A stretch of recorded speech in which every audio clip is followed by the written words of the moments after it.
우선 저희가 들어가기에 앞서서 회원법과 공정거래법에서 다 공동행위에 대한 규정을 두고 있습니다. 그럼 이제 어떤 법이 이 특정한 사안에서 우선 적용되어야 할 것이냐, 그것이 이제 과연 법을 단순히 해석하는 문제인지, 아니면 다른 입법론이 추가로 필요하고 또 정책적인 방향으로 이렇게 가야 되는 것인지에 대한 논의를 먼저 구별해야 될 것 같습니다. 엄연히 지금 법률은 해운법에서 공동행위를 규정하고 있는 법이 있기 때문에 일단은 1차적으로 그 법을 어떻게 해석하느냐에 대해서 포커싱이 맞춰져야 될 것 같고, 그 다음에 향후 이런 공동행위에 대해서 어떤 식으로 법이 또 해석되어야 될 것이고 나아가야 될 것이고 이 양자를 먼저 구분하는 것이 중요하겠다 하는 걸 말씀드립니다. 그리고 지금 우리 공정거래법에 대해서는 그 공정거래법의 적용을 제외한다라는 명시적인 규정을 둔 법률은 사실은 지금은 없습니다, 한국에. 그럼에도 불구하고 꼭 이런 명시적으로 적용을 제외한다는 규정이 있을 때만 그러면 공정거래법이 적용되는 것이냐.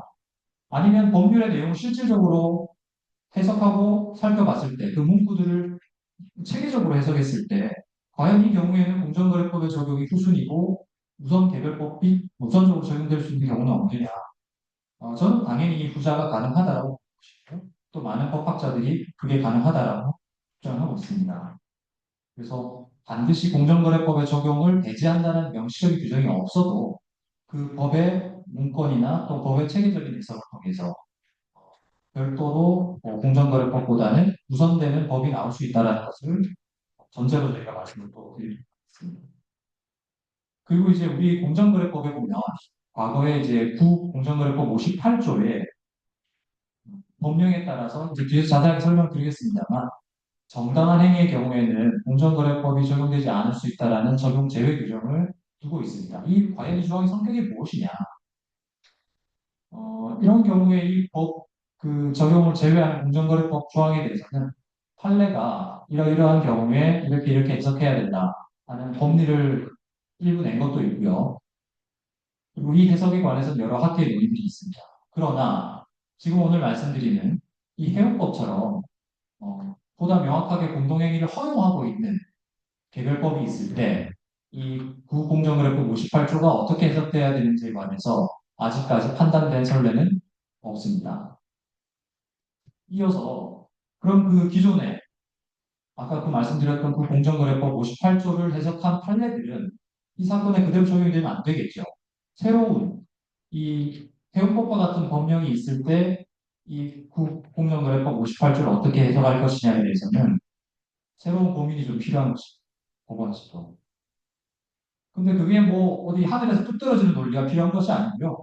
있는 법령의 문헌 그리고 그 공동행위를 허용하고 있는 해운법의 취지를 그냥 잘 들여다보면 이 경우에 어떤 경우가 해운법 우선 적용이 될 수 있고 공정거래법이 또 그 다음에 이제 보충적으로 그러면 필요한 경우에 적용이 될 수 있느냐 하는 것이 기존에 있던 체계적인 법 해석 방법으로도 충분히 가능합니다. 그 부분에 대해서 이제 오늘 한번 같이 따라가면서 설명을 드려보겠습니다. 먼저 그러면 이 말씀드린 그 공정거래법 58조는 어떻게 규정이 되어 있느냐?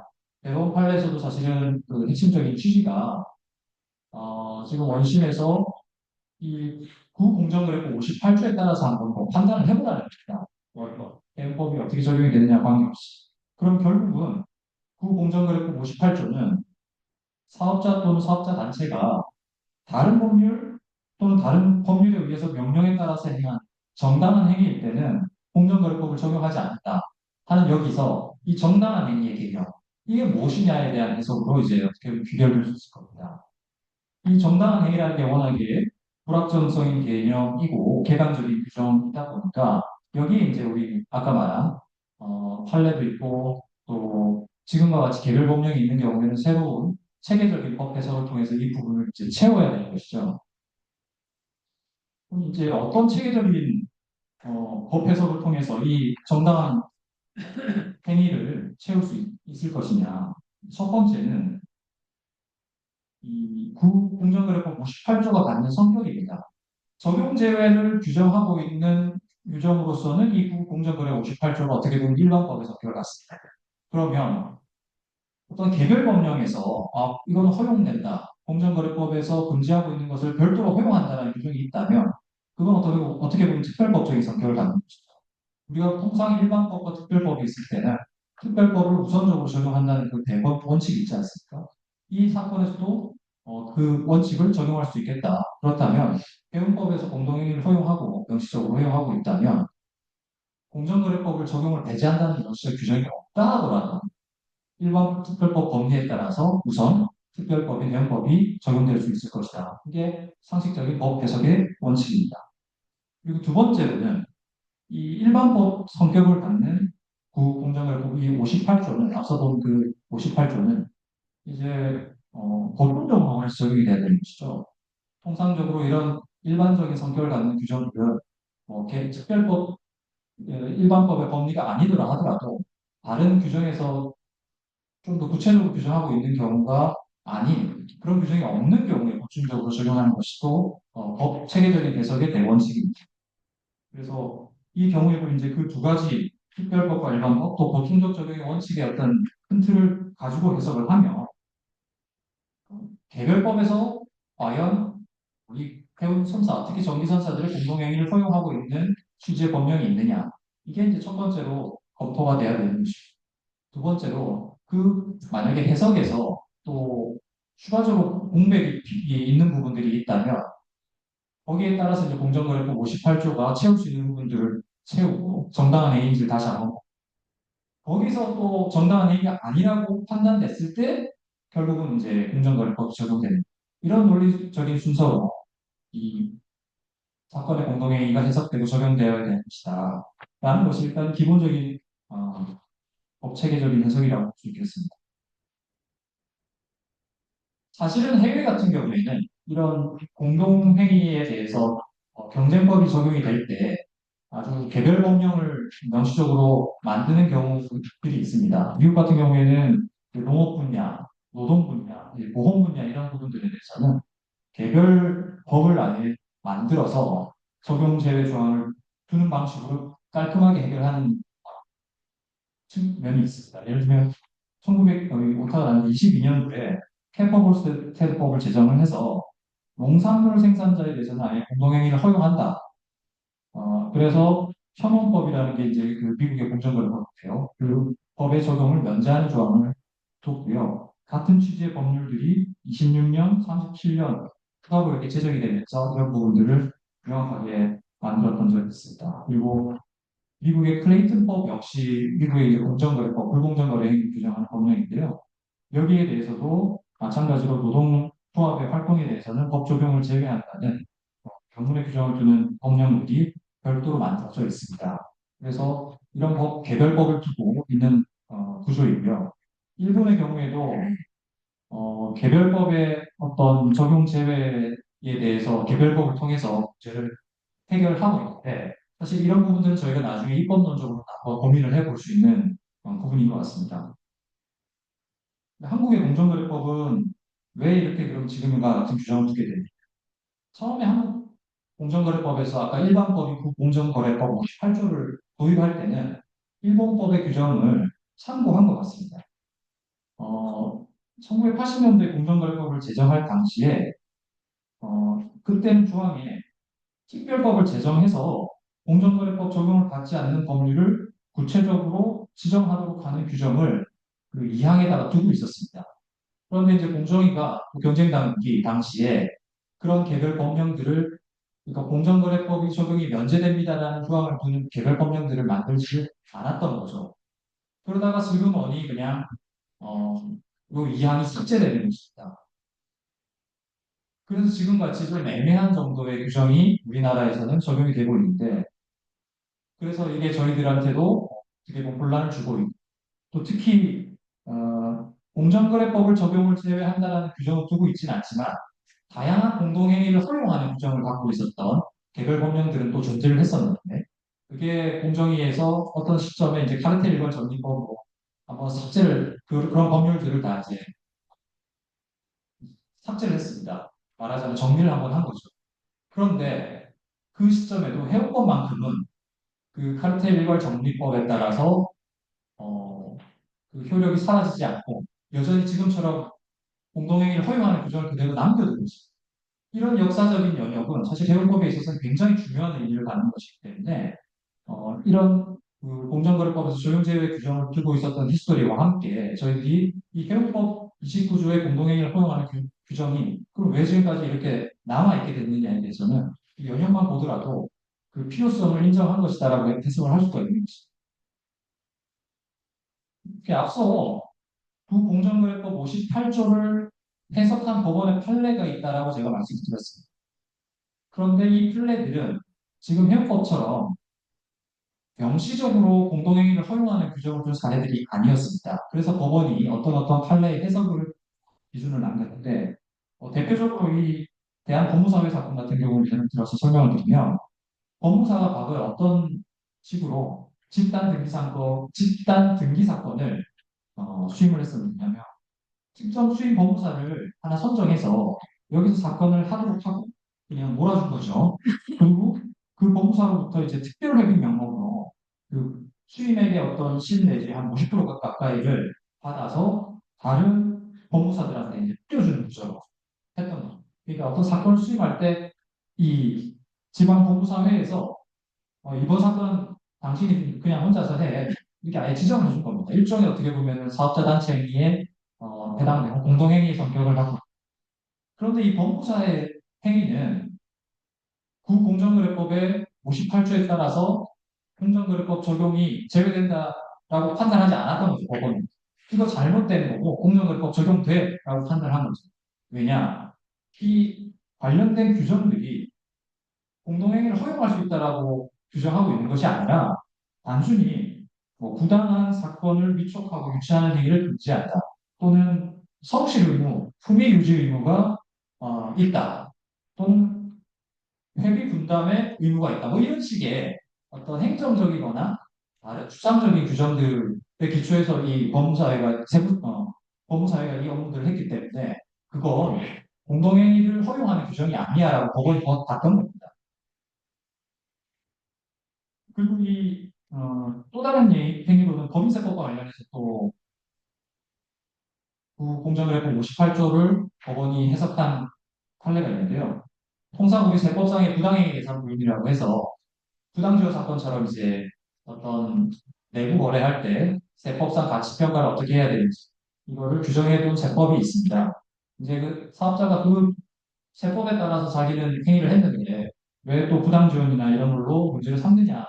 이거는 법령상 정당한 행위다라고 주장을 한 것에 대해서 법원은 공공성의 관점에서 고도의 공적 규제가 필요한 사업에 있어서 자유경쟁의 예외를 구체적으로 인정하고 있는 법률이 있고 거기서 필요 최소한의 행위를 하면 그거는 이제 공정거래법 58조에 따라서 공정거래법이 제외되지만 이 경우는 거기에 해당되지 않는다. 따라서 공정거래법이 적용된다라고 판단을 했습니다. 이 사건은 말씀드린 것처럼 공동행위 또는 부당지원 행위를 허용하는 규정이 별도로 있는 것이 아니고 단순히 세법상 가치평가를 어떻게 했을 때 우리가 과세를 하지 않겠다 하는 것을 규정하고 있을 뿐입니다. 따라서 우리 사건, 지금 저희 해운 법에서 규정하고 있는 공동행위를 허용하고 있는 그런 명시적 규정이 없는 사건이기 때문에 법원이 이런 해석을 통해서 나름의 기준을 만든 것인 뿐인 겁니다.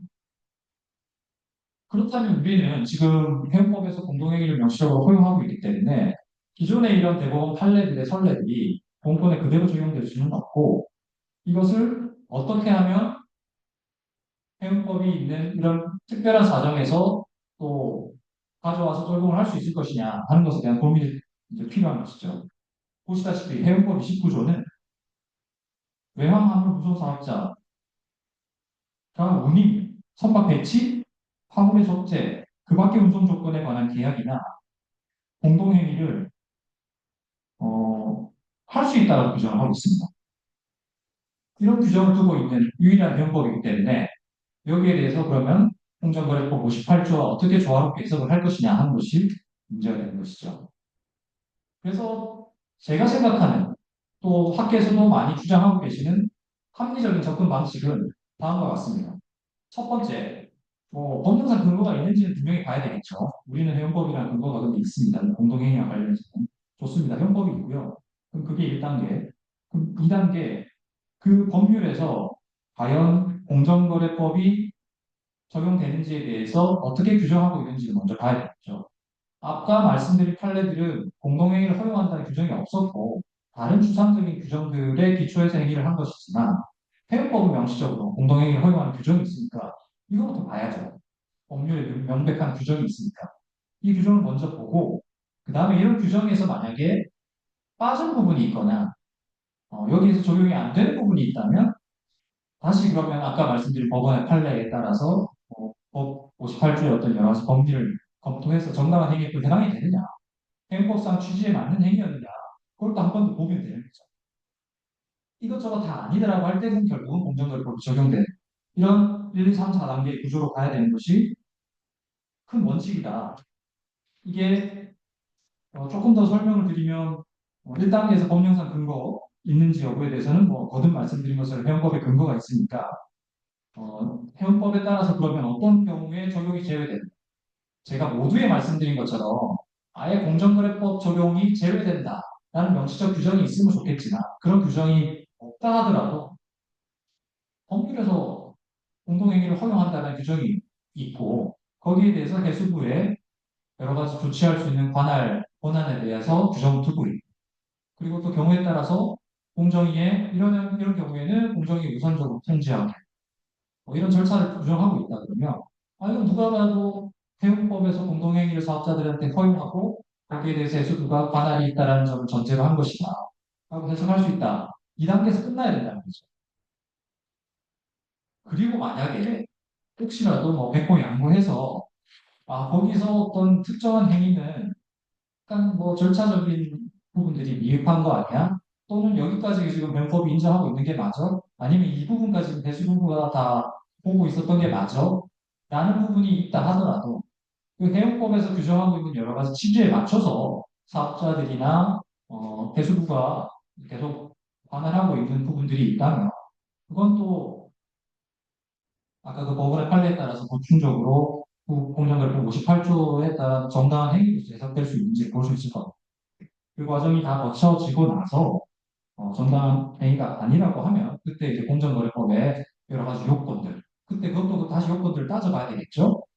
경쟁 제한성이 있는지 부당성이 있는지 이 행위가 그걸 심사해서 법 위반이라고 판단돼야 되는 것이 지금 보시는 우리 문헌과 법 해석의 체계적인 해석에 따른 명백한 논리적인 흐름이다라고 생각을 합니다. 배운법 29조를 조금 더 디테일하게 보면 제가 지금 말씀드린 큰 흐름이 명확하게 더 이해되실 수 있을 거라고 생각합니다. 아까 말씀드린 것처럼 해운법 29조는 외항하는 운송사업자가 운임에 대해서 공동행위를 할 수 있다라고 아예 명시적으로 규정을 두고 있습니다.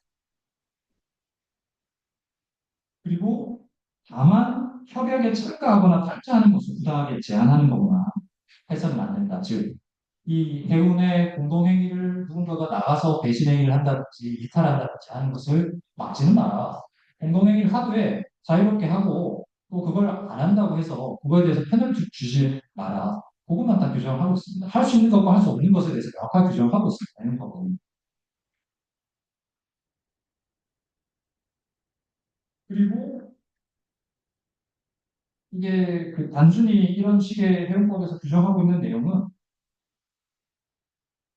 해양수산부 장관이 이 신고된 협약의 내용에 대해서 협약의 시행 중지라든지 내용의 변경이라든지 조정 이런 것들에 대해서 필요한 조치를 명할 수 있는 규정으로 바로 연달아서 두고 있습니다.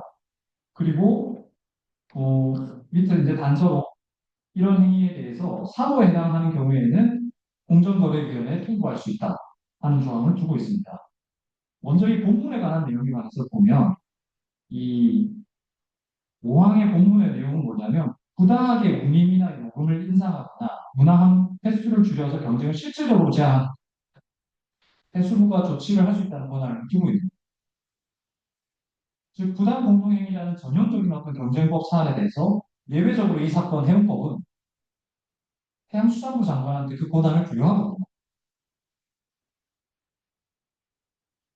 그리고 이 지금 사고에 해당하는 경우에 공정거래위원회에 통보하여야 한다고 했던 것은 이 통보 의무가 단순히 이제 통보 의무만을 규정하고 있을 뿐이지 공정위하고의 다른 관계, 어떤 공정위가 어떻게 해야 된다는 것에 대해서는 균형을 두고 있지 않는데 이 내용은 뭐 해수부가 조치를 하고 우리가 이런 조치를 했다는 걸 통보하면 필요하면 공정위로 의견 제시를 해라라는 정도의 취지의 내용으로 충분히 합리적으로 해석이 됩니다.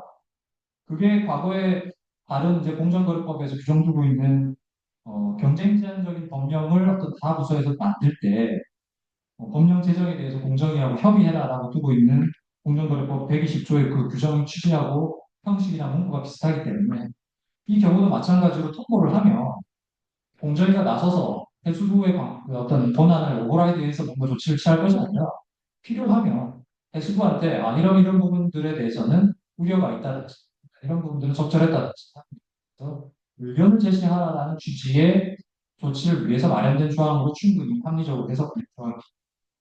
그것이 궁극적으로 사업자 입장에서 보면 중복된 관할을 어떻게 보면은 경합이 생기지 않도록 합리적으로 해석한 것을 입법자가 이렇게 이 통보 조항으로 만들어둔 것이 아니냐라고 볼 수 있는 것이죠. 그 외에도 해수부 장관은 여러 가지 이 공동행위에 대해서 모니터링하고 조절할 수 있는 권한이 있습니다. 가령 예를 들어서 이 공동행위에 대해서는 사업자들이 해수부 장관에게 신고를 하도록 하는 규정을 두고 있고 신고 수리에 대해서는 또 해수부 장관이 어떤 해수부가 이런 기준에 따라서 통지를 해야 되고 또 그 기간이 지나면 수리한 것으로 본다. 그리고 화주단체에 대해서는 또 대통령이 정하는 화주단체에 관해서 신고하기 전에 협의해야 된다 이런 규정들을 절차적으로 두고는 있습니다. 물론 이게 신고에 대한 부분으로 반드시 공동행위를 하기 전에 신고를 해야 된다 이런 규정은 없습니다. 언제 신고를 해야 되는지는 명확하지는 않습니다. 어느 시점에 그냥 신고를 하기만 해도 사실은 해석상은 무방합니다. 그리고 이게 시행령에서 대통령령에서 정하는 화주단체들 역시 지금은 뭐 화주의 그 카테고리가 너무 많지만 실제로 이제 화주 단체가 시행령으로 지금 거의 제정되어 있지도 않습니다. 그래서 사업자들이 협의를 하려고 해도 선사들이 협의도 쉽지 않은 상황입니다. 그런 상황들을 고려해서 신고 의무에 관해서는 행정벌의 일종의 과태료 의무가 규정이 되어 있는 반면에 이 아까 화주단체 협의 의무에 관해서는 아무런 제재 규정도 없습니다. 어떻게 보면 이것은 어떻게 보면은 어, 비교적 선언적인 규정의 성격을 가지고 있는 것이라고 볼 수가 있습니다. 그래서 정리하면 이 신고를 했느냐 안 했느냐 그리고 공동행위 이후에 신고를 했느냐 또는 그 전에 했느냐 또는 신고가 적절했느냐 안 했느냐 이 모든 것이 어떻게 보면 해수부 장관에게 맡겨져 있는 부분이고 그 신고 여부에 대해서 적절한지 아닌지에 대해서는 공정거래법이 여기에 대해서 적용을 할 수 있다 없다의 근거가 될 수는 없는 것. 행정적인 절차적인 부분에서 신고 의무에 대해서는 그냥 해수부 장관이 조치를 하면 무방한 것이고 그걸 가지고 신고가 있냐 또는 신고가 없냐 이거에 따라서 뭐 공정거래법이 그때는 적용이 되고 이때는 적용이 안 되고 이걸 구분할 수 있는 것은 이런 기준은 될 수 있는 것은 전혀 아니다. 실제로 아까 말씀드린 그 공정거래법 58조를 적용함에 있어서 어떤 경우에 그러면 공정거래법이 적용이 될 수 있느냐, 정당한 행위냐라고 판단할 때 기준이 되어야 하는 것은 실체적 기준이지 지금과 같은 절차적 요소들은 고려 대상이 아니다라는 점을 강조해서 말씀을 드리고 싶은데요. 왜냐하면 아까 예를 들었던 미국의 경우 연방대법원에서 노동조합에 대해서 크레이팅법에 대한 적용 제외를 이야기할 때 임금이나 근로에 관한 내용들은 적용이 제외되지만 만약에 노골적으로 경쟁자를 시장에서 배제하는 행위, 이런 실체적인 행위에 대해서는 적용 제외되지 않는다. 경쟁법이 적용된다. 라고 판시를 했거든요. 농업 분야에 관해서도 캠퍼볼스테드법 아까 이야기 들었는데 그 경우에도 적용은 그 분야, 농업 분야에 대해서 적용이, 경쟁법 적용이 면제되지만 구체적인 유형도 뭐 집단적으로 거래를 거절한다든지 약탈적으로 거래를 거절하거나 강요한다든지 이런 실체적인 행위에 대해서는 경쟁법이 여전히 적용된다. 이렇게 해석을 한 것입니다. 그러니까 즉 공정거래법이 적용되느냐 안 되느냐 이 공정거래법 아까 58조 적용 제외를 해석함에 있어서 실체적인 근거, 실체적인 내용이 뭐냐가 중요한 것이지 이 지금 말하는 행정적인 절차, 신고, 협의 이런 것들이 거기에 개입돼서는 안 된다.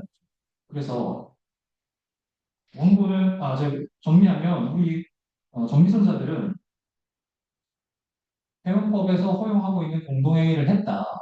그것이 해운법상의 취지에 맞춰서 부당한 운임에 관한 공동행위가 아니라고 판단이 된다면 기본적으로 해수부 장관은 그것에 대해서 모니터링하고 관리하고 감독하고 있기 때문에 그게 적절하다라고 해석할 수 있는 권한이 있고 그리고 필요한 조치를 했을 때 어, 경우에 따라서 공정위에다가 통지할 수 있고 그 통지하면 공정위는 또 필요한 의견을 낼 수 있다 정도가 지금 법에서 말하고 있는 것이지 해수부 장관의 아무런 조치도 없는 상태에서 공정위가 먼저 나서서 이거는 해운법상의 공동행위가 허용되는지 여부는 모르겠고 우리는 공정거래법상 이거 금지하고 있으니까 공정거래법 위반이야라고 그냥 처분을 내리는 것은 매우 잘못된 법 체계적인 해석이다. 라는 것입니다. 마지막으로 뭐 정말 백보를 양보해서 이 신고 여부가 중요한 의미를 갖는다. 해수부에 신고된 행위와 또 신고되지 않은 행위가 의미를 갖는다면 일단 신고된 행위에 대해서는 해수부 장관에게 명확하게 권한이 있는 거니까 우선적으로 공정거래법이 1차적으로 적용될 여지도 없고 아까 말씀드린 2단계에서 그냥 개별법, 개별법에서 공동행위가 허용된다 하는 것들로 그냥 끝나는 것이고요. 신고되지 않은 행위를 하더라도 공정거래법 58조에 관해서 정당한 행위에 대해서는 해운법의 취지와 또 왜 해운법이 이런 공동행위에 대한 규정을 두고 있는지 이런 것들을 전반적으로 고려하고 형식적인 것이 아닌 이 신고 요구에 대한 형식적인 것이 아닌 실질적인 근거 아까 말씀드린 해외 미국 여러 가지 적용 제외 판례처럼 실질적으로 이 행위가 해운법에서 허용하는 정당한 행위냐 부당한 행위냐에 따라서 판단을 해야 된다. 라는 것이 저희의 해석입니다. 끝으로 지금 이런 모든 논의들 결국은 이 해운법에 공정거래법 적용을 제외한다라는 규정이 한 줄 사실 들어가 있으며 지금 저희 러프하게 써놓긴 했습니다만 이 해운 정비선사의 특수성을 감안해서 여기는 공정거래법 적용이 제외된다라는 명시적 규정이 하나 더 들어가 있으면 사실 이런 해석 필요 없이 바로 이 원래 해운법의 취지에 따라서 다 해석이 가능한 부분이 법원도 그 법이 명확하게 규정이 돼 있다면 법원에서 판단을 지금도 내리는 것이 훨씬 더 쉬울 거라서 향후 입법론적으로는 이런 규정들을 도입해보는 것도 필요해 보인다라는 것을 마지막 제언을 드리고 이제 발표 시간을 마무리하도록 하겠습니다. 경청해 주셔서 감사합니다.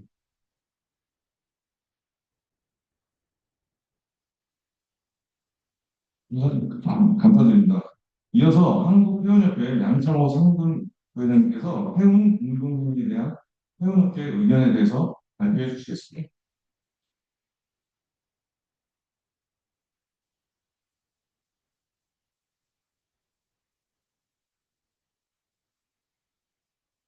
네, 저희 받은 협력회 참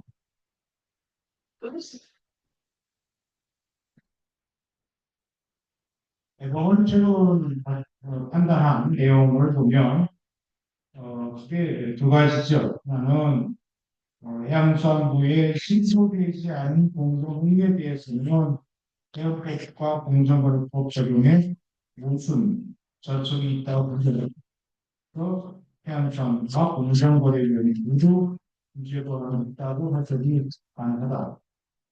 또 부공정거래법 58조에서 정한 적용 제외 규정을 검토함 없이 공정거래법이 적용되지 않는다라고 판단한 원심은 부합하다는 것이 이제 대법원 판단이고요. 이에 따라서 실제 이 대법원은 이 사건에서 정부전사들이 공동행위에 대해서 해양수산부가 전속적인 규제 권한을 갖는지 아니면 공정거래법 제58조에 따른 적용 제외 요건을 갖춘 경우에 공정거래위원회가 관할권을 행사할 수 있는지 여부에 대해서 정부 부처 간의 규제, 권한의 소재에 대해서만 판단했다고 저희들은 생각합니다. 그러나 대법원에서는 신고된 의무회복을 위한 공동행위에 위하여 구속으로 이루어진 이 사건 공동행위가 첫 번째 해양수산부에 적법하게 신고되는지, 부당하게 운임을 인상해서 경쟁을 실질적으로 제한했는지, 또 적법하게 신고가 이루어진 공동행위는 해양수산부의 우선적 권한이 있고 공정거래위원회의 규제 권한이 부인되는지 이런 여부에 대해서는 판단하지 않았다고 보고 있습니다. 대법원 판결문을 보게 되면 개헌법에서 공동행위가 부당하게 경쟁을 실질적으로 제한하지 않는 범위 내에서 허용한다라고 하는 걸 명시했기 때문에 부당하게 경쟁을 제한한 경우라면 공정거래법을 적용할 수 있다. 이런 취지로 가지고 이거는 가정합법이죠. 제한한다면 공정거래법 적용한다든지 부당하게 경쟁을 제한했다고 판단을 해야 한다라는 또 신고되지 않은 공동행위에 대해서는 해수부와 공정위가 모두 규제 권한을 갖는다고 판결문에 되어 있지 신고되지 않은 공동행위다라고 판결하는 건 아니다라는 거죠. 따라서 이 부분에 대해서 저희들이 계속 검토를 해 나가야 될 것 같습니다.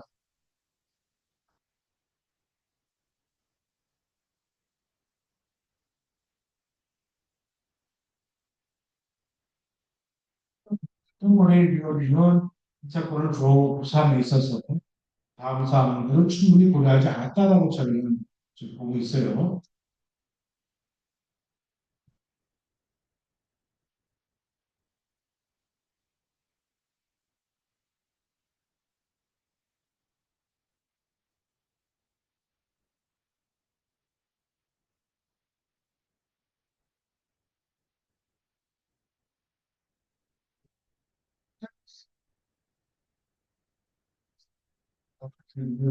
할때 공정위에 대해서 공정위가 검토한 내용들을 보면 저희들이 볼 때는 한 두세 가지가 정도가 충분히 검토되지 않았다라고 봅니다. 첫 번째는 입법자의 공동행위에 대한 허용 배경이 충분히 반영되지 않았다.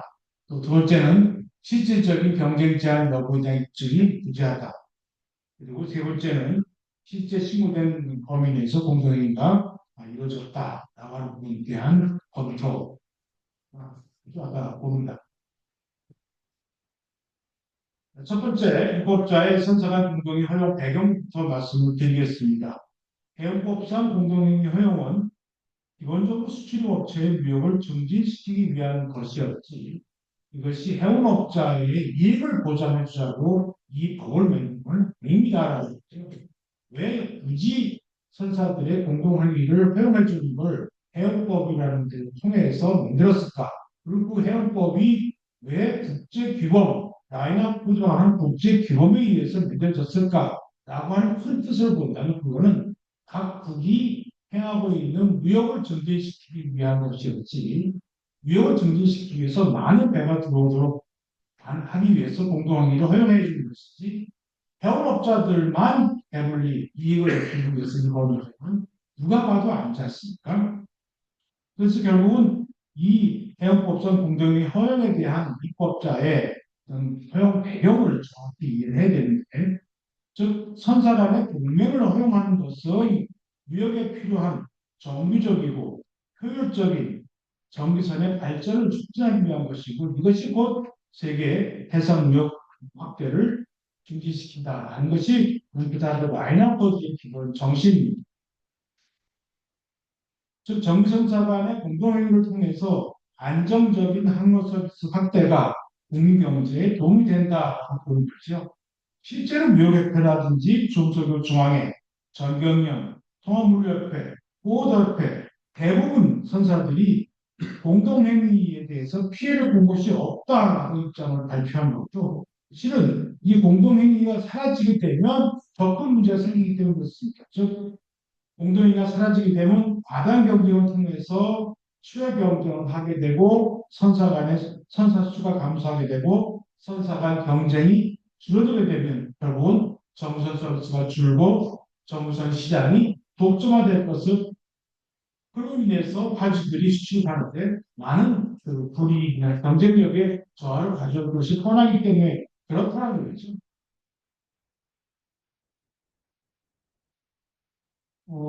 두 번째 공정거래위원회의 판단의 또 문제점을 보시면 기본적으로 초대형 선사의 경쟁 부분입니다. 이미 외국은 다 여기 말씀하셨습니다만 모든 미국이라든지 일본이라든지 중국이라든지 또 유럽에 있는 모든 선사들이 우리하고 비교해서는 적어도 수십 배 이상 큰 정도의 대규모 초대형 선사가 되어 있습니다. 이들 선사와 우리의 중소해운 매사가 생존할 수 있는 유일한 방편이 공동행위다라는 거죠.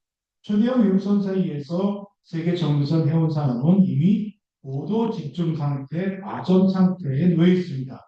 이러한 선사들 간의 공동행위가 이러한 초대형 선사와의 경쟁에서 생존할 수 있는 방편이고요. 초대형 선사의 독과점화를 막는 방안이었습니다. 한국해양수산대발원은 컨테이너 정선 시장에서 선사 간의 경쟁을 제한을 수반하는 공동행위가 불가피하다는 의견을 제시했고요. 만약 그렇지 못한다면 선사 간의 차별적 경쟁을 가져오게 될 것이고 이거는 결국 대형 선사에 의한 독과점을 부과시켜서 수출 무역에 커다란 제약이 될 것이다고 했습니다.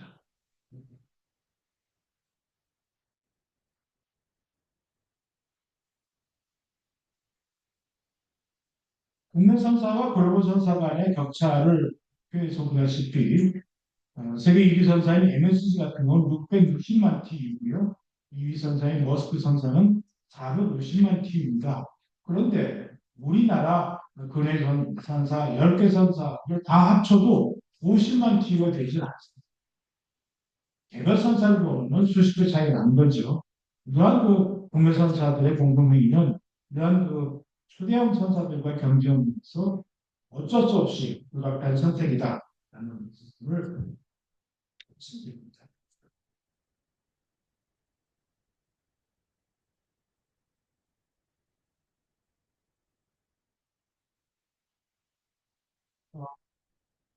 실질적 경영 제한에 대한 입증이 있었다라는 부분을 말씀드려야 되는데요. 기본적으로 해운 산업은 경기 변동에 따라서 화주들의 운임이나 아까 요 인하 요구가 선사들은 이 운임 인하 요구에 따를 수밖에 없었으며 출혈 경쟁이 심화될 수밖에 없는 그런 영시장 구조를 고려하지 않았다. 즉 그림에 보다시피 화주들은 운임 인하를 요구하는 화주들이 운임 인하를 요구했을 때 선사들이 운임을 나는 못 내려 뭐 할 수 있는가라는 다른 선사들은 100%이 아니라 80% 준대는데 나는 얼마 줄래? 그러면 내가 100%를 고수할 수 있겠습니까? 80% 이하로 내려갈 수밖에 없죠. 운임을 떨어뜨리게 됩니다. 그렇게 되면 결국은 시황이 지금 이번 조사의 기간이 2003년부터 2017년까지 15년간인데 이때는 많은 엄청난 시황이 하락했었고 이로 인해서 공급방이 생겼고 선사간의 경쟁이 심화됐기 때문에 운임이 날 수밖에 없었죠. 이것을 위해서 이런 상황에서 선사가 생존할 수 있는 길은 공동행위뿐이었다 하는 그런 부분이 고려가 되지 않았다라는 거죠.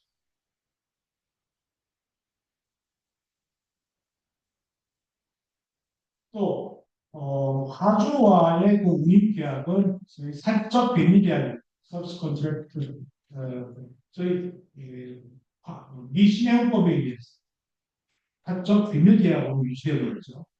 또 화주가 요구하는 운임을 갖추지 못한다면 인선을 변경하겠다 위협이 상존하고 있는 상황입니다. 공정거래위원회는 운임을 인위적으로 인상을 유지하고자 하는 행위고 시장 점유율이 80 내지 90%에 달하는 점을 들어서 운임을 공동으로 결정하여 경쟁 제한 효과를 발생시키는 것이 명확하다라고 추정해서 당연 위법으로 심사했습니다. 그러나 공정거래위원회의 이와 같은 당연 위법 취재 심사는 시장 구조와 경쟁 상황을 종합적으로 판단해서 시장 지배력이 있는지를 검토해서 경쟁 여부를 판단해야 한다고 하는 대법원 94호의 13794 판결, 이 판례에 부합하지 않는 심사다라고 생각합니다.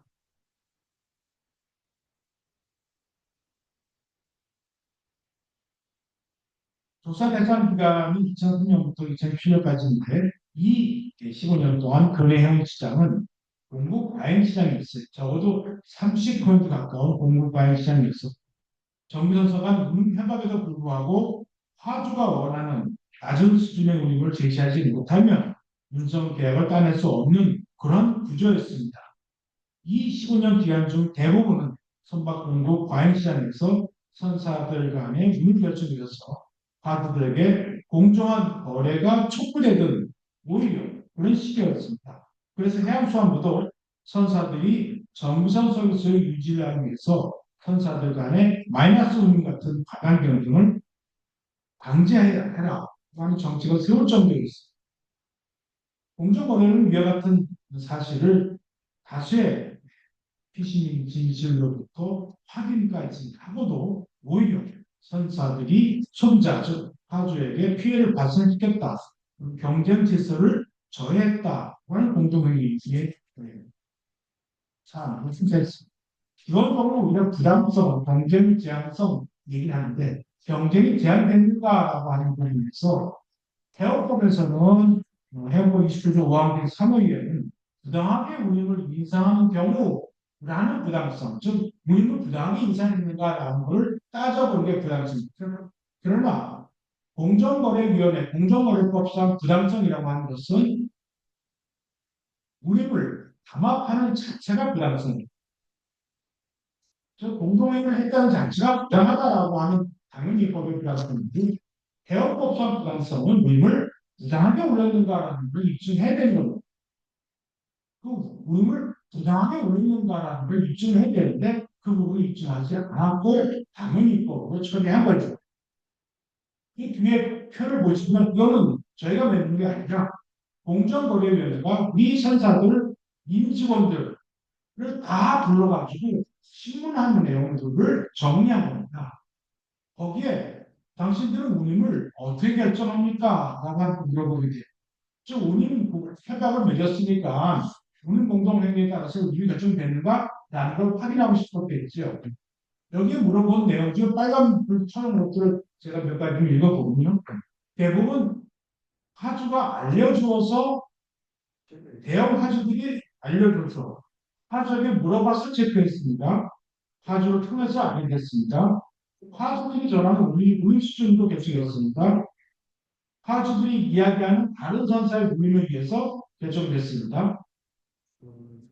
다 같은 내용들이에요. 하주가 알려주고 누가 제시한 운임으로 결정할 수밖에 없죠. 과연 이런 운임 구조 상태가 하주한테 피해를 주는 비상성이 있다고 볼 수 있습니다. 그 부분에 대해 입증하지 않은 채 부당하다고 한 것이 즉 해양 공정거래위원회가 부당하다고 생각하는 자는 운임 공동행위 한 자체가 부당한 것이기 때문에 당연히 입법에 부당성이 뿐이지 이 운임 결정이 과연 해양법 29조 3항에 대한 5에 나와 있는 대로 부당하게 운임을 인상한 거에 대한 적용이 못했다라는 그런 겁니다. 세 번째는 신고에 관련된 부분입니다. 실제 이 신고가 미신고된 경우라면 공정거래법도 적용할 수 있다라고 대법원이 판단을 했습니다만 실제로 미신고된 건가라고 하는 부분에 대해서 저희는 꾸준하게 소위 공정위원회가 위법으로 판단했던 그런 미신고된다라고 하는 것은 이미 신고된 공정행위 범위 내에 있었던 그런 공정입니다. 즉 내가 100달러를 받겠습니다라고 신고를 해양수산과에 해놓고 100달러를 받으라고 봤더니 왼발 80불, 70불, 60불, 30불까지 떨어지는 거예요. 더 이상 30불 이하 떨어지지 말자, 50불까지 받자라고 하는 최종 운임 가이드라인을 AM을 믿는 거예요. 그것도 안 되는 게 40%까지 맞죠. 어떤 애들 이런 것들을 출제를 반복합니다. 100% 이하에서 100% 달성하기 위해서 분수적인, 순차적인 노력을 한 거죠. 그 자체를 미신고된 거라고 보는 겁니다. 미국 그 FMC, 저희 해상 운송 규제 기관이죠. 거기에서는 일단 파행이 해놓은 운임 신고에 대한 그것을 달성하면 부수적인 행위는 독점금지법 면제한다라고 아주 명시가 되어 있습니다. 우리는 당연히 100%를 받겠다라고 신고됐고 그 이하에서 그걸 달성하기 위한 후속적인 조치를 미신고된 공동행위다라고 이거를 무엇보다도 봤다면 과연 그것이 올바른 건가라는 부분이 이 판단이 올바른가라는 것에 대한 다시 봐야 됩니다. 우리 입장에서는 이미 신고된 공동행위의 후속적인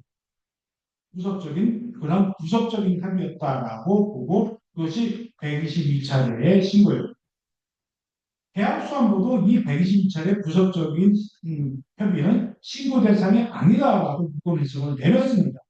이 유권 해석을 법원에도 제출했고요. 해양수산 공정거래위에 제출했습니다. 즉 공정거래위원회가 문제 삼고 있는 이 부속협의는 적법하게 신고된 행위, 그 범위 내에 포함되어 있는 부속입니다라고 되어 있고 이것이 적법한 행위다라고 유권 내렸던 부분입니다. 기준입니다. 저희들이 모든 법원 행정소원 대응을 쌓아서 우리 지금 이상합니다. 그런 뜻은 아니고 해운업계가 어떻게 희망하고 있는지에 대한 소망 사항입니다. 실질적으로 말씀드렸지만 이미 미신고됐다라고 하는 부분들은 신고된 공동행위의 불법 공동행위였기 때문에 절대 절차가 필요 없다라고 해양수산부 일본에서 내렸으니 그걸 일정해 주시기 바랍니다라는 것과 또 부당하게 경쟁을 제한했다라고 하는 것은 실질적인 이 기한 지난 2003년부터 2017년까지 경쟁을 실질적으로 제한한 사실이 없고 오히려 공동행위를 암패했다 하더라도 그 이하에서 운임 결정될 수밖에 없는 그런 상황이었는데 이것이 부당하게 운임이 이상했다라는 것을 입증하지 못한 채 당연히법으로 처분을 내리는 것에서 검토해 주십시오라는 그런 부분입니다.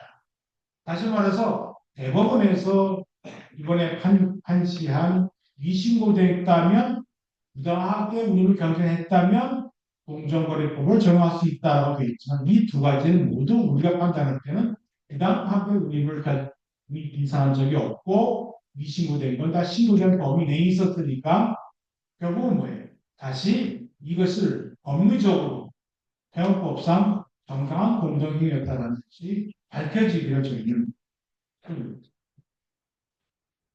추가적으로 이미 그 대법원 그 판결문에 명시적으로 해운 공동행위가 공정거래법에서 적용을 제외한다라고 명시된 법이 없지 않느냐라고 지적한 부분이 있기 때문에 그렇다면 차제에 해운법을 개정을 해서 운임공동행위에 대한 내용이 공정거래법 적용을 제외하는 것을 명문화시킬 필요가 있지 않을까라고 해서 이 부분에 대한 것을 이미 계십니다만 문예수위를 통해서 입법 발의를 추진할 계획으로 지금 부탁드리겠습니다.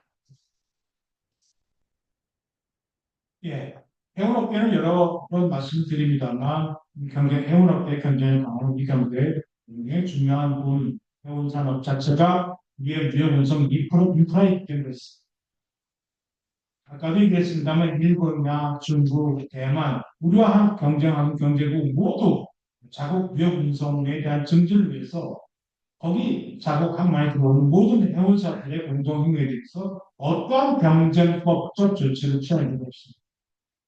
우리 이 경쟁국뿐 아니라 전 세계의 모든 나라가 정비선사의 공동행위에 대해서 독점금지법을 적용한 예가 없습니다. 특별법을 갖고 있든 없든 그 이유는 자국의 무역 정책이 더 중요한 경제적 과제이기 때문에 그렇습니다. 선사를 해운을 규제해서 자국의 수출업체들이 피해를 보는 일이 없도록 하겠다는 그런 입장입니다. 그래서 다른 나라들 같은 경우는 독점금지법을 아주 엄격하게 적용하는 나라에서조차도 한쪽으로 감고 그쪽 법을 안 보고 있는데 왜 아예 특별법을 해외법을 두고도 그 특별법의 해외법을 인정 안 하고 결국 공정거래법을 적용하니 이게 좀 잘못된 거 아닌가. 그런 부분에 대한 이 해운업계의 의견을 좀 들어주십사 하는 그런 부분입니다. 우리나라만 이와 같은 조치를 하게 된다면 해운 물론 무역 수출입에 막대한 영향을 미칠 것이 뻔하기 때문에 그렇습니다. 국민경제적으로 영향이 큰 사안입니다. 법원도 법리적으로 이 사건 공동행위가 해운법상 정당한 행위였는지 여부에 대해서 정말 충분하게 시간을 가지시고 국민에게 살펴봐 주시기 바랍니다.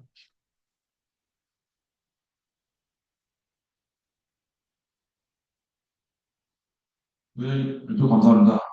이어서 오늘의 마지막 순서인 패널 토론이 있겠습니다. 좌장 및 패널 분들을 앞으로 모시고 정례 정리 후 바로 패널 토의를 시작하도록 하겠습니다.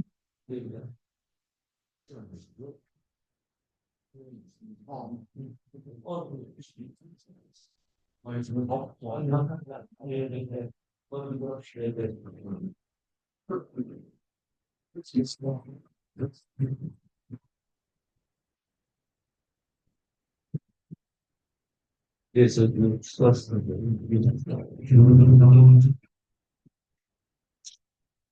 그럼 지금부터는 한국해운협회 양천 상근 부회장님께서 좌장을 맡아 진행해 주시겠습니다. 부탁드리겠습니다.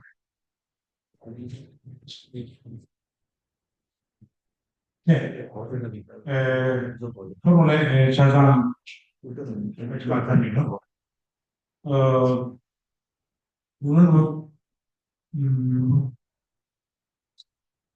태평양의 담임 변호사님께서 해법과 그 공정거래법의 그런 적용에 대한 가능한 그 방안들에 대해서 말씀을 찾아주셨고, 해운업계 저는 해운업계 입장을 했습니다. 이거에 대해서 오늘 토론자들 모시기 어려운 분들을 다 모셨는데요. 해양수산부, 무역협회, 또 공무원의 밀철 변호사님, 해운업계 김동희사님께 모셨습니다. 토론이 한 30분 정도 되기 때문에 네 분 다 토론을 한 5분에서 7분 정도 이내로 해주시면 그 이하로 해주시면 될 것 같습니다. 그 정도 해주시기로 하고 헬스부의 김순영 팀장님이 제일 마지막에 하시는 거 그렇게 하겠습니다. 그래서 먼저 이제 유치원의 김기현 변호사님 이제 해주시고요. 해운협회 김기현 이사, 우리협회 이봉호 시장님, 헬스부의 김순영 팀장님 연습으로 해주시는 분 부탁드리겠습니다. 우선 김기현 변호사님 부탁드리겠습니다. 예, 방금 소개받은 법무법인 율촌의 김규현 변호사입니다. 우선 두 분 발표자분께서 발표하신 내용은 지금 들었고요. 이 발표에 대해서 토론의 기회를 주신 분에게 다시 한번 감사 인사드리겠습니다. 훌륭하신 발표와 토론 가운데서 제공의 의견이 누가되지 않을까 걱정은 됩니다만 졸전이나마 평안에 뗄수 있도록 하겠습니다. 우선 강일 변호사님께서 발표하신 생각과 부정거래법 충돌에 관한 의견에 대해서 토론자 수가 드리려고 하는데요. 우선 후자는 공감 토론자 지금 모든 질문도 드리고 이런 것도 이해가 있겠지만 제 생각에는 그 질문보다는 강 변호사님의 발표에 덧붙여서 몇 가지 이런 점들을 더 생각해 보면 좋겠다는 의견을 말씀드리려고 합니다.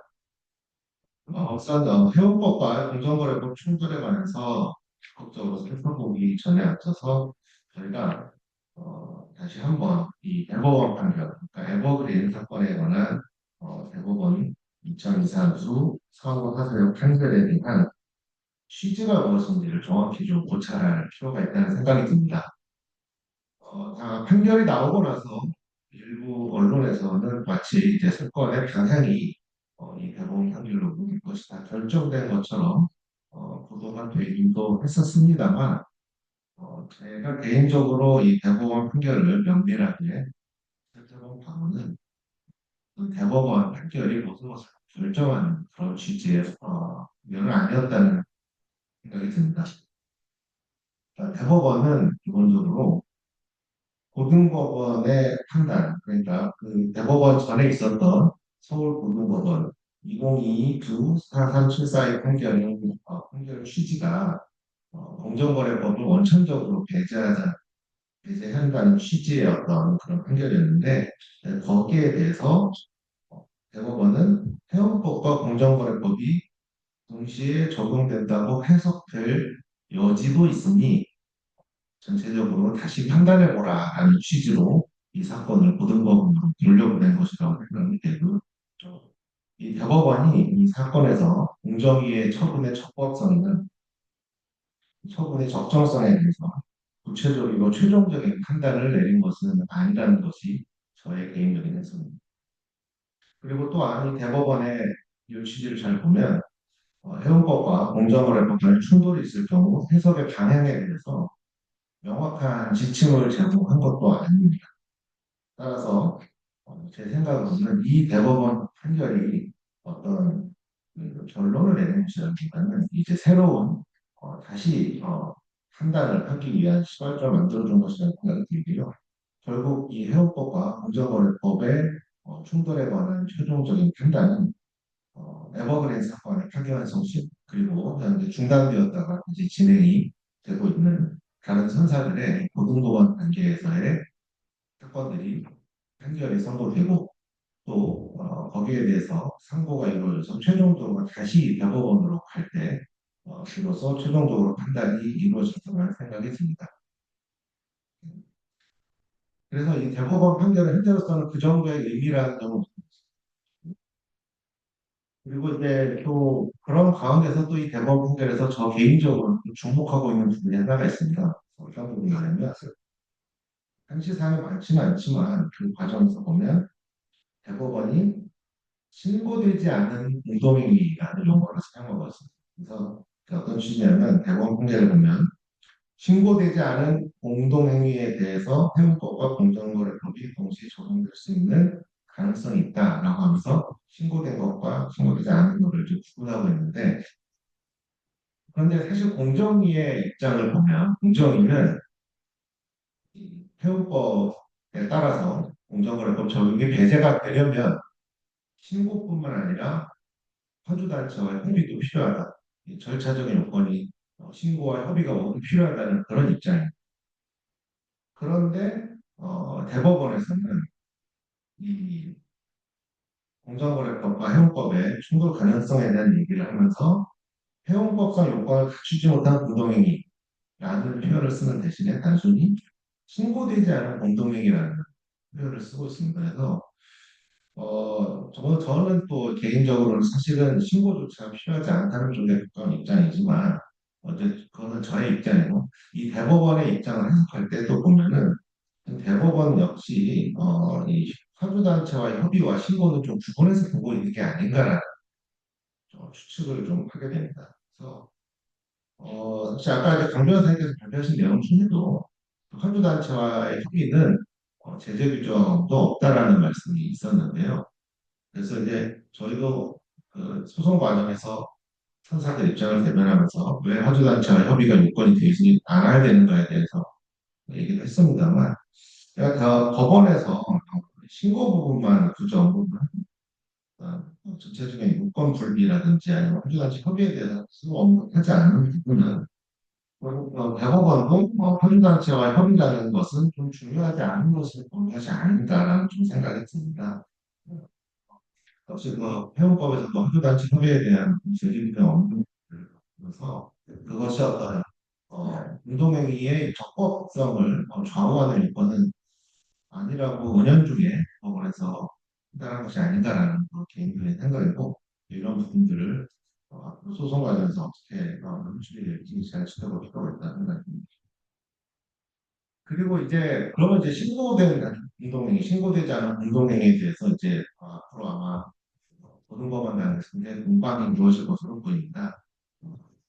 그런데 이제 신고된 공동행위에 대해서 사실 대법원 판결에 대해서 좀 아쉬운 점 한 가지가 있는데 어떤 부분이냐면 이 신고된 공동명의라는 또는 신고되지 않는 공동명의라는 것을 판단할 때 신고 여부 그리고 신고가 어느 범위까지 됐는지 이런 것에 대한 판단을 누가 하는 것이냐 그 판단 주체가 누구냐에 대해서 대법원이 명확하게 설치를 하지 않고 있습니다. 그래서 이런 부분은 좀 저희가 아쉽고 대법원이 사실 이 부분에 대해서 좀 더 명확한 판단을 내려줬으면 하는 그런 부분이 있습니다.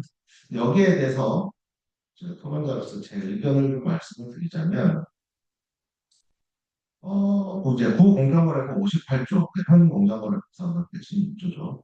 그 적용에 관해서 어떤 다른 법령에 따른 인권을 충족하는 여부에 관해서 해당 법령의 주무관청과 공정위가 서로 입장이 다를 경우에 어느 쪽의 해석이 우선하는가 여기에 대해서는 제가 이해하고 있는 것과 아직 명확한 선례는 없는 것으로 보입니다.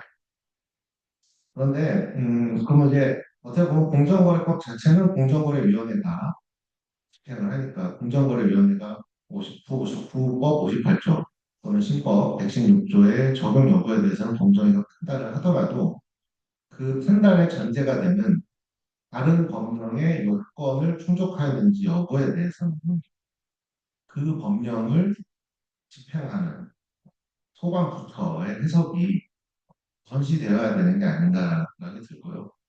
특히 그 소관부처가 적극적이든 또는 소극적이든 어떤 자신의 해석에 따른 법 집행을 하였고 그러한 법 집행 결과가 나오는 경우에는 그것이 공정의 판단에 우선해야 되는 것이 아닌가 그런 생각이 듭니다.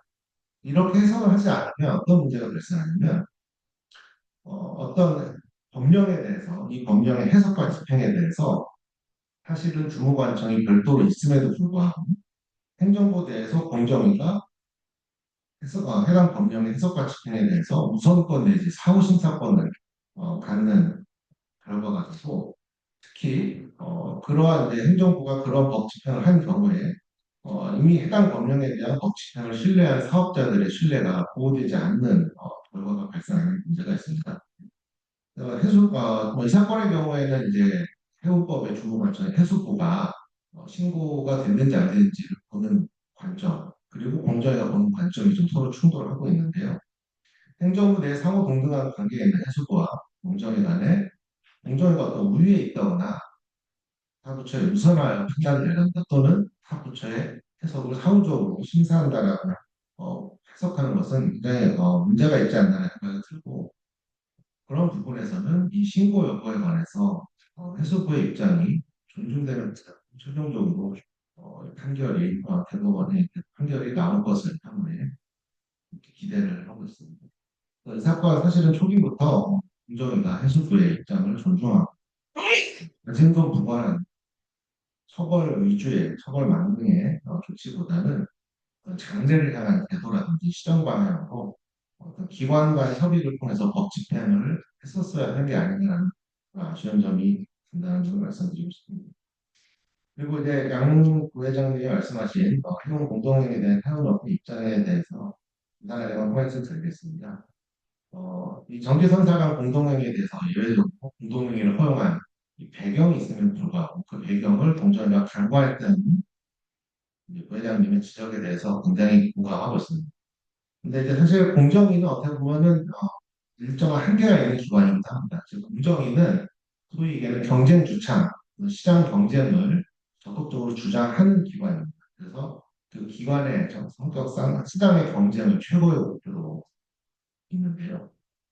그러나 사실 이게 이 시장의 경쟁이라는 것은 또 국민 경제 전체적으로 봤을 때 그 국민 경제의 발전을 위한 다른 세부적인 목표 중에 하나인 것이기 때문에 과연 이제 제한 없는 시장 경쟁이 지고지선의 가치인가 여기에 대해서는 좀 의문이 있다는 생각이 들어서 어떤 제한 없는 경쟁이 시장 실패를 가져올 경우도 있기 때문에 공정거래법이 시장 경쟁을 보호하는 하지만 또 그와 동시에 국민 경제의 발전을 위한 다른 정책적 목적을 고려해서 다른 공정거래법과는 다른 입장, 다른 목적을 가질 수가 있고요. 따라서 이 양자를 조화롭게 해석하는 것이 중요하다는 생각이 듭니다. 특히 이런 해운법과 같이 직접적으로 공정거래법과 명시적으로 반대되는 규정이 있는 경우는 다른 법령이 네, 공정거래법과 직접적으로 저촉되지 않는 그런 경우 구분해서 해석을 해야 되는 어, 지금 현재 한국에 있는 법령 중에서 직접적으로 공정거래법 적용을 배제하는 조항은 없습니다만 이 해운법과 같이 공정거래법과 명시적으로 반대되는 조항도 없습니다. 그래서 사실상 이렇게 명시적으로 반대되는 내용의 조항이 들어가 있는 것은 사실 직접적으로 공정거래법 적용을 배제하는 것 해석을 해야 되는 게 아닌가. 그것이 입법자의 의도가 아니었나 생각되고 이러한 입법자의 의도를 좀 잘 살필 필요가 있고 이러한 법규 간의 충돌에 대해서 공정거래법을 기본으로 해서 그 잣대로 판단하는 것은 좀 기존 시각이 아닌가. 그 코로나 시기 운임수를 보더라도 약간 결과적으로 보면 코로나 시기에 굉장히 운임이 막 증가하는 모습이 있었는데 사실 그때 그런 여러 가지 운임에 관련된 문제가 있었던 거는 대형 선사들의 특과점이 형성된 원양 경우가 그런 문제가 있었고 저희 국적 선사들이 주로 활동하는 또 특히 중소선사들이 활동하시는 인트라 아시아 시장의 경우 상대적으로 그러한 힘의 폭등이라든지 하는 부분들이 문제가 정확한 것으로 알고 있습니다. 이는 경쟁 질서의 정상적인 작동을 위해서는 일정 정도 경쟁의 온존, 즉 경쟁자들을 살려서 경쟁 자체를 보존시키는 것도 필요하다는 것을 많이 보여준다는 생각을 했거든요. 또 공정위가 한 가지 그 양부장께서 지적하신 부분이 중요한 부분이 공정위가 이 사건을 판단을 할 때 선사들이 공동으로 결정해서 신고하고 공표한 그 운임이 실제로 거의 진행되지 못했다는 그 점을 간과한 부분도 잘 문제가 있다는 즉 시장에서 신고하고 공표된 운임이 어떻게 보면은 그것이 준수되는 게 시장의 투명성을 확보하게 되고 어느 정도 바람직한 거래 질서를 좀 측면이 있다는 것을 고려를 해본다면 신고 및 공표된 운임과 실제 시장에서 형성되는 운임이 과도하게 괴리되는 것은 문제가 있는 상황이라고 볼 수 있습니다. 그래서 이에 대해서 선사들이 이를 시정하기 위해서 공동으로 대응을 한 것은 아니고 어떤 그것이 절대적인 위법행위인 것처럼 취급하는 것은 굉장히 신중하지 못한 법적 행위 아닌가라는 생각이 듭니다. 두분 발표자분들의 의견에 대해서 제 의견을 말씀드리고요. 마지막으로 아까 공 변호사님 입법론에 대해서 한마디만 첨언을 하자면 입법론으로 우선 아예 명시적으로 공정거래법 배제에 대해서 규정을 하는 것은 굉장히 좋다고 생각이 듭니다. 그런데 만약에 여기에 대해서 공정위가 아마도 입법 과정에서 반대를 한다거나 의견을 낼 때 그런 한 가지 더 고려를 할 사안이 있을 것 같은데요. 우선은 경쟁 당국으로서는 뭐 EU 내 상황을 주로 얘기를 할 텐데 이게 나라마다 EU가 물론 선진 법역이긴 하지만 EU가 반드시 절대적인 기준이 되는 건 아니고 국가마다 다 다른 입장을 취하고 있다. 이 문제에 대해서는 공동행위를 허용하는 국가들은 많다는 부분이 고려가 돼야 될 것으로 생각합니다. 그리고 만에 하나 금정위가 그게 개입을 하고 싶어 한다고 하더라도 최소한 해수부가 공정거래법과 해운법의 충돌이 있는 이슈에 대해서는 해수부가 게이트 키핑 역할을 하도록 법 제도가 정비가 되어야 된다는 생각이 있습니다. 왜냐하면 해운 시장을 가장 잘 아는 것은 공정위가 아니라 해수부이기 때문에 이 해수부가 기본적으로 이 사건이 공정위까지 굳이 가야 되는 것인지 아닌가에 대해서 먼저 판단을 하고 거기에 대해서 주도적으로 권한을 쓰도록 해야 된다는 생각이 들고요. 또 해수부가 이러한 기능을 원활하게 수행할 수 있도록 인력과 조직 면에서 충원이 이루어져야 된다는 생각이 듭니다. 이상은 제 의견을 마치도록 하겠습니다. 네, 변호사님 감사합니다. 특히 이제 신고되지 않은 공동행위에 대한 내용, 판례의 취지 잘 말씀해 주셨고, 그중에서도 신고 여부에 대한 판단은 해수부가 해야 된다라고 하는, 추정해야 된다라고 하는 정확한 표를 지정해 주신 것 같습니다.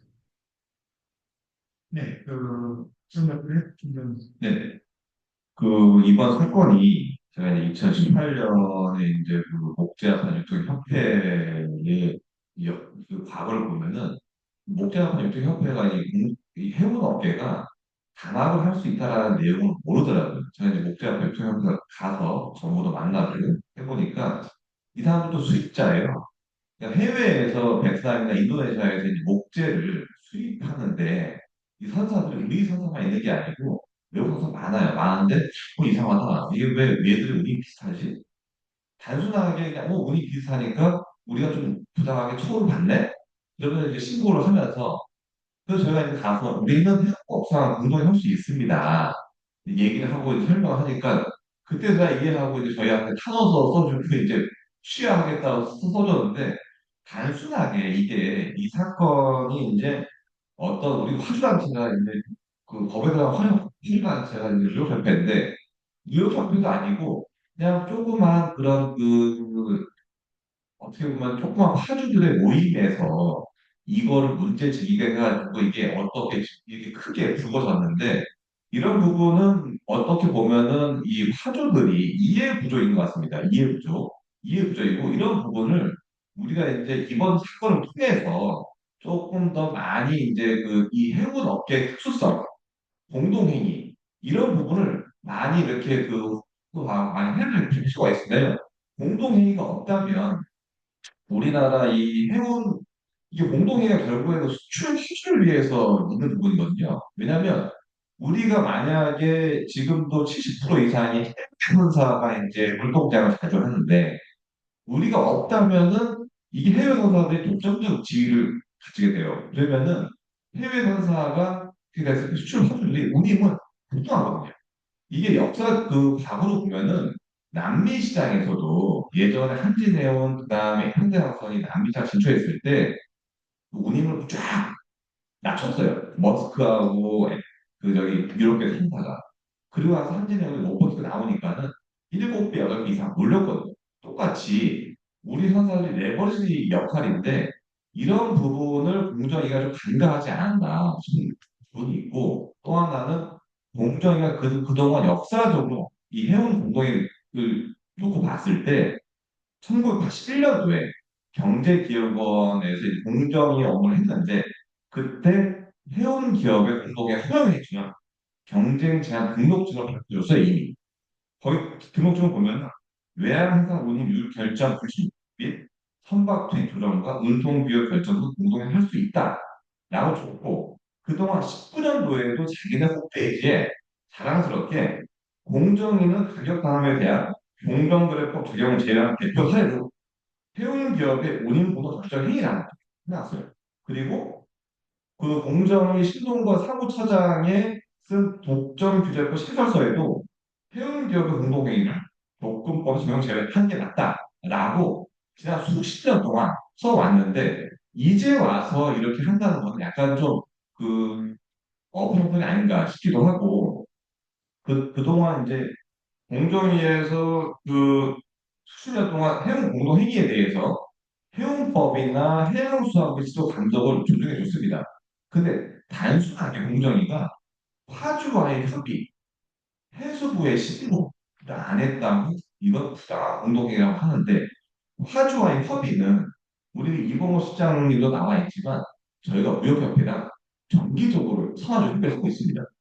하고 어떤 애로사항이나 이런 부분이 있으면 서로 해소하고 하고 있고 근데 공정위가 왜 이거 협의가 안 됐다라고 한 거는 공정위는 합의에 그러니까 합의에 이르는 수준의 협의가 안 같아요.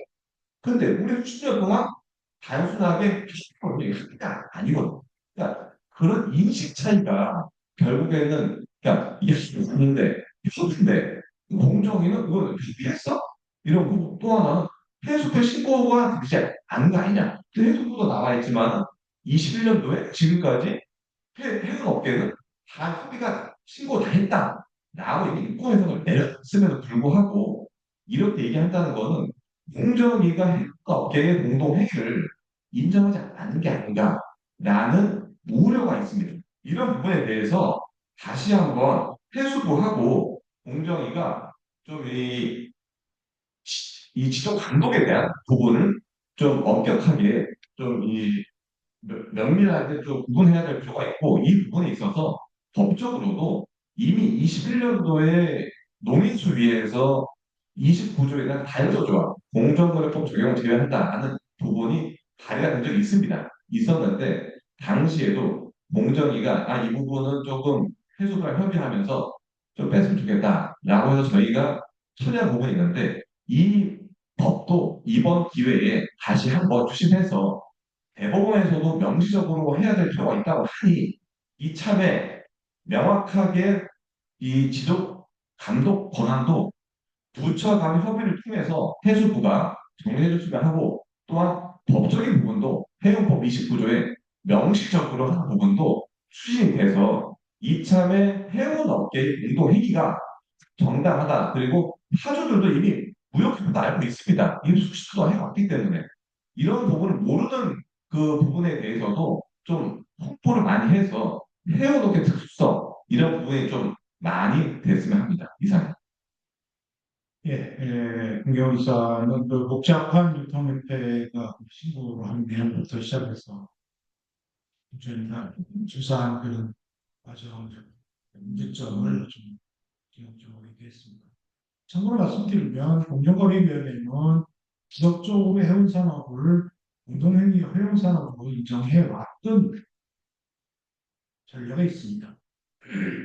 경제기업원이죠. 이나 공정거래위원회 경제기업원에서는 해운기업의 공동행위를 허용하는 것을 81년 10월에 했고요. 경쟁제한행위 등록증까지 발행했습니다. 그다음에 98년에도 공정위 아까 말씀하신 대로 카르텔 일괄 정리로 해운산업은 공동행위를 유지시켰고요. 또 2000, 임시문구의 공정위가 공정거래법 적용을 제외한 대표 사례로 해운기업의 운임공동발전 행위를 소개까지 했습니다. 일종의 해보다 갑자기 이제 이런 부분을 인정 안 하게 되는 과거에 공정위가 해왔던 식과 다른 거죠. 과거 보를 때다 보면 왜 이렇게 했을까 하는 점을 제기할 수밖에 없다라는 내용입니다. 네, 뉴욕에 이번 글자 나와 계신데 지금 대통령령에서 발단체를 정하게 돼 있고 그 발단체로 통해서 공동회의를 협의하도록 되어 있지 않습니까? 그것이 뉴욕의 화주 3국을 지정되어 있습니다. 화주 3국 담당 실장입니다. 예, 안녕하세요. 저는 이제 해운업의 사무국장을 맡고 있는 뉴욕대표 물류소 수장 이동입니다. 오늘 뭐 이 자리 출연해서 감사드리고요.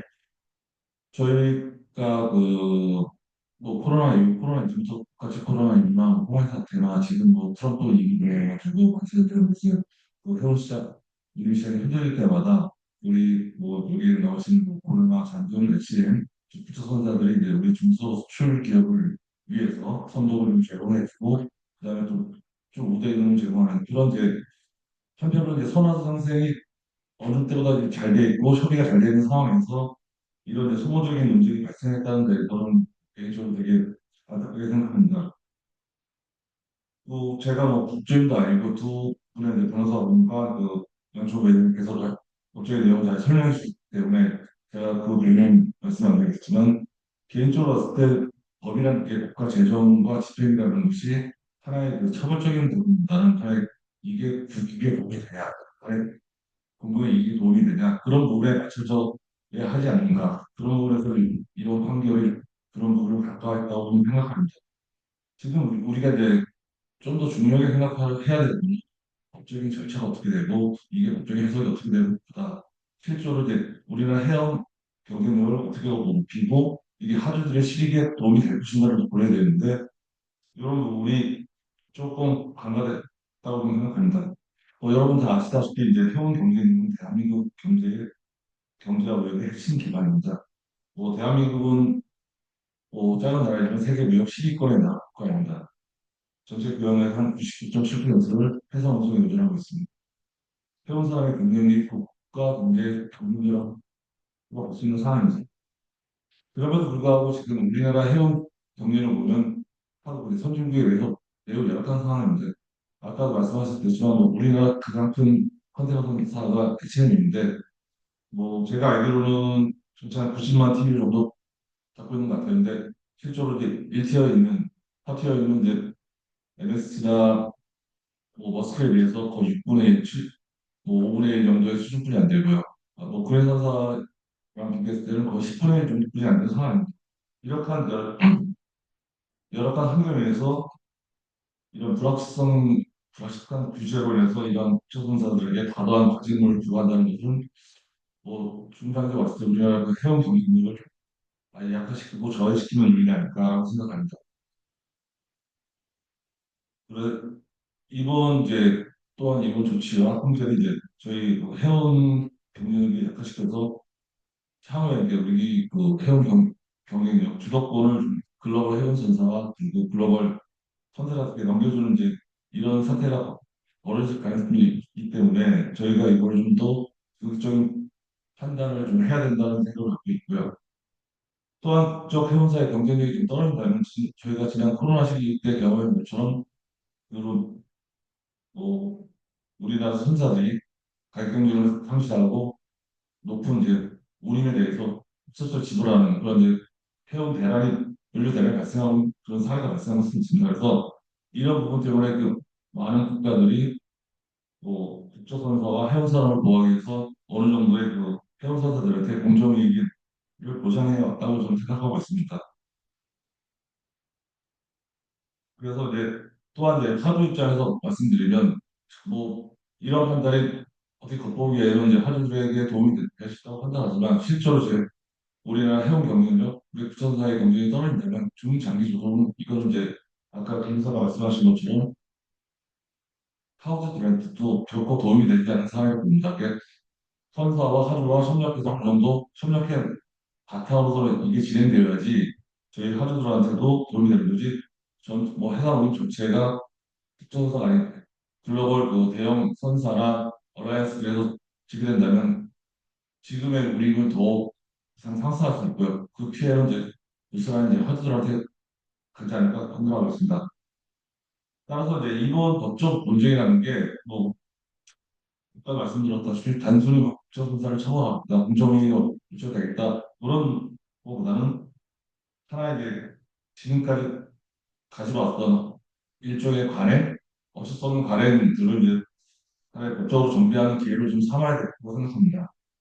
그래서 결과적으로 국제선사의 경쟁을 높이고 그다음에 화주의 실력을 높일 수 있는 그런 방안으로 법적인 보완이 이루어졌다고 생각하고요. 그러기 위해서는 이제 하나의 정기 해운사가 와 이제 하주 간에 이제 기본 여태까지도 많은 처리를 하고 있습니다. 그냥 기본적으로 해운협회랑은 정기적인 모임이 있고 한 달에도 두세 번씩 주기를 하고 있지만 이런 것들에 대해서는 어느 정도 저희가 이제 의무적인 처리나 시스템을 좀 갖춰야 되지 않을까. 그래서 좀 더 내부적으로 공정성을 강화할 계기를 만들어야 되지 않을까 생각하고 있습니다.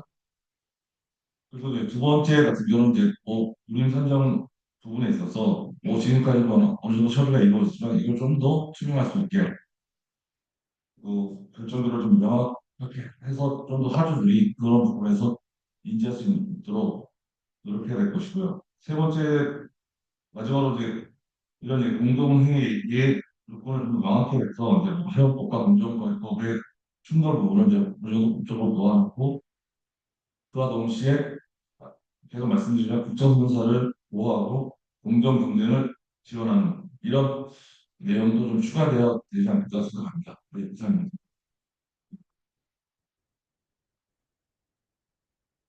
예, 위협의 화조 입장에서는 물류대란과 같은 그런 일이 벌어질 때 거기에 대한 운송 운임을 크게 부담하는 것에 대한 그 리스크가 큽니다라고 하죠. 그것이 가장 중요한 일이고 그런데 선수들이 그러한 일을 다시 당하지 않으려면 국적 선대가 충분히 확장되고 경쟁력을 가져야 되는데 이와 같은 규제에 의해서 우리 선사들의 경쟁력이 떨어지고 또 이로 인해서 이제 퇴출된다면 그 피해는 고스란히 가족한테 갈 것이다 라고 하는 취지의 말씀을 드리고 합니다. 감사합니다. 자, 그럼 마지막으로 헬스백 김진영 해운지사팀장님께 예, 안녕하십니까. 해양수산부 해운시장 집사팀장 김승용입니다. 그, 앞서 이제 발표자분들과 이제 패널 분들께서 이제 많은 저희 해운 선사의 뭐 중요성 그리고 이제 공동행위의 필요성 이런 것들을 많이 말씀해 주셔서 저는 뭐 반복적인 이야기는 좀 빼고 이제 어쨌든 그 지금 이 우리 정기선 해운 선사 그리고 해운 산업에 대한 이제 해수부의 입장과 그다음에 이제 그 오늘 많이 이야기가 나왔습니다만 이제 앞으로의 이제 법, 이제 해운법, 제도 개선 사항 방향 이런 것들에 대해서 이제 간략하게 좀 말씀드리도록 하겠습니다. 그 먼저 해수부는 이제 저희가 이제 해운법 제29조에 이제 정기선사들로 하여금 이제 공동행위를 이제 원칙적으로 이제 할 수 있도록 이제 허용하고 있다는 것은 저희의 이제 기본 입장이고 이건 이제 변하지는 않습니다. 그렇지만 이제 이번 이제 대법원에서 저희가 고등법원에서의 판단은 이제 해운법의 자기완결성을 인정하는 판시여서 저희가 좀아 잘, 뭐, 좋게 생각을 했었는데, 이제 대법원에서 이 파기환송으로 인해 이제 선사들이 이제 해운법 범위 내에서 이제 정당 공동회의를 했다는 이런 이제 그 해수부의 이제 입장이 이제 받아들여지지 못한 점은 저희도 좀, 안타깝게 생각하고 있습니다. 사실 앞서 말씀 많이 해주셨지만 이제 그 우리 해운 산업이 이제 뭐 전체 수출입 물량의 뭐 99.7% 운송을 다 운송을 이제 책임지고 있는데 사실은 이제 정기선에서 가장 중요한 거는 이제 뭐 정식성입니다. 정식성을 유지해야 되기 때문에 사실은 그 수요 변동에 이제 탄력적인 대응을 하기가 어려워서 이제 만성적으로 이제 공급을 과잉으로 유지할 수밖에 없는 산업 구조입니다. 그래서 이제 사실 과거의 사례들 앞서 이제 뭐 김용 이사님께서 설명해 주셨지만 뭐 머스크나 뭐 CMA, CGM 같은 외국 대형 선사들이 뭐 출혈적인 저가 운임 이제 덤핑으로 이제 그 당시 세계 7위였던 이제 한진 해운이 이제 파산하고 그로 인해서 이제 국가 경제나 뭐 국민 경제에 심각한 영향을 초래한 적이 있고요. 그 다음에 이후에 이제 세계 지금 탑 10 선사들 총 시장 점유율을 보면은